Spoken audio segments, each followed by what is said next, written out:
রাজা রানীর আজ বিয়ে, আর ইনি সেই রাজা।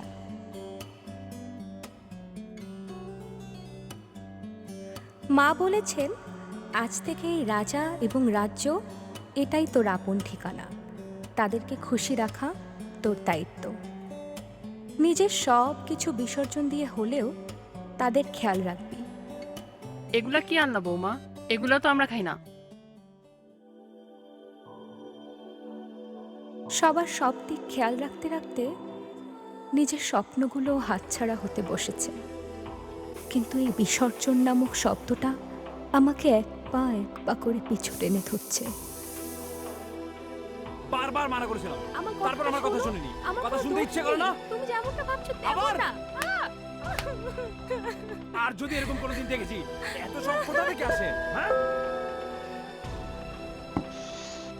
ভাবি, ও ও ঘুমাচ্ছে। আরে এসব তো একটু হয়ই।